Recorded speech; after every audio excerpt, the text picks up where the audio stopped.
Student, आज आपण इराचा session number 5 कसा सॉल्व करायचा ते पाहणार आहे. प्रथमतः सेशन 5 ला क्लिक करूया. लॅब नेहमीप्रमाणे टायपिंग प्रॅक्टिस.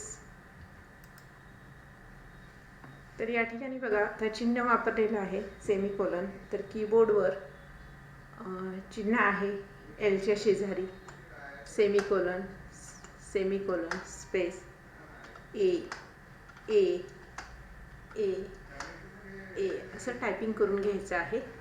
तुम्हाला जेवढी प्रॅक्टिस आवश्यक आहे तेवढी भरपूर प्रॅक्टिस करा. Okay. Yes, I am end exam drag करा, कन्फर्म. ओके. तर आपली ही टायपिंग प्रॅक्टिस कंप्लीट झालेली आहे. नेक्स्ट आहे नॉलेज चेक. स्टार्ट. नॉलेज चेकमध्ये परत 10 क्वेश्चन आहेत तर ते आपण समजून घेऊया. Which of these tabs in the properties window shows the extension of file. म्हणजे कोणत्या फाईलमध्ये आपल्याला एक्सटेन्शन दाखवलेलं आहे, फाईलचं एक्सटेन्शन. तर बघा, इथे 1 नंबर ऑप्शनला क्लिक करा. इथं .doc, डॉट नंतरच्या भागाला एक्सटेन्शन असं म्हणतात. तर फर्स्टचा आन्सर आहे first. Which image option highlights the quick access area. तर हा जो असतो लेफ्ट साईडला तो क्विक ॲक्सेस एरिया आहे. 2 नंबरचे आन्सर आहे 2 number. What is the keyboard shortcut for creating a new folder. New folder create करण्यासाठीचा शॉर्टकट आहे Ctrl+Shift+N. मग आपल्याला माहीत आहे की कीबोर्डवर लेफ्ट साईडला Ctrl+Shift असतं आणि N. तर ते या 2 नंबर ऑप्शनमध्ये इथे बघा Ctrl+Shift आणि N. तर या इमेजला क्लिक करून पण पाहू शकता तुम्ही Ctrl+Shift+N. हे 3 नंबरचा आन्सर आहे 2.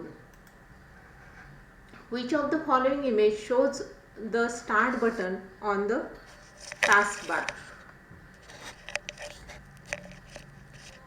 Which of the following image shows the start button on the task bar. तर स्टार्ट बटन आपल्याला माहीतच आहे, इथे लेफ्ट साईडला स्टार्ट बटन असतं, याला क्लिक करायचं आहे. Which of the following elements is not a part of the desktop.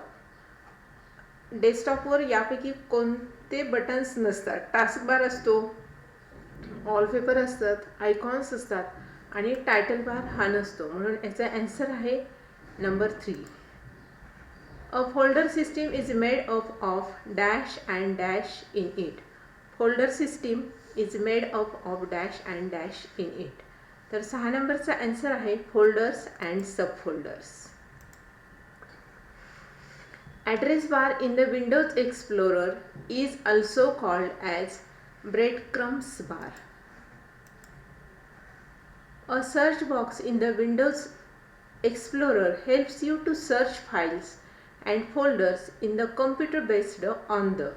आपल्याला जर काही सर्च करायचं असेल विंडोज एक्सप्लोररमध्ये सर्च बारवरती, तर त्याच्यासाठी आपण नेम्स अँड कीवर्ड्सचा वापर करून आपण ते सर्च करू शकतो. Next, dash are convenient way to organize files on the computer. आपल्याला कम्प्युटरमध्ये व्यवस्थित फाईल ऑर्गनाइज करायच्या असतील तर त्याच्यासाठी कशा ऑर्गनाइज करू शकतायत आपण, तर फोल्डर्सच्या सहाय्याने. Which of the following characters cannot be use to name a folder. फोल्डरला नाव देण्यासाठी कोणतं कॅरेक्टर आपण नाही वापरू शकत आहे, तर star, option number 4. Yes, I am. आपले 10 क्वेश्चन सॉल्व झालेले आहेत तर ते आपण एंड करूया, कन्फर्म. ओके. नेक्स्ट आहे third part, session completion test. Start. याच्यामध्ये 4 क्वेश्चन आहेत. In what type of data file would a financial budget be created.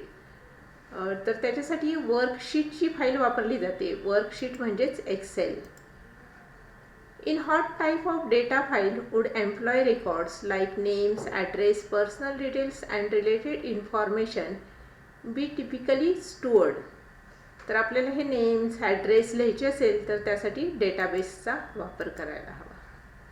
The internet is the largest network in the world.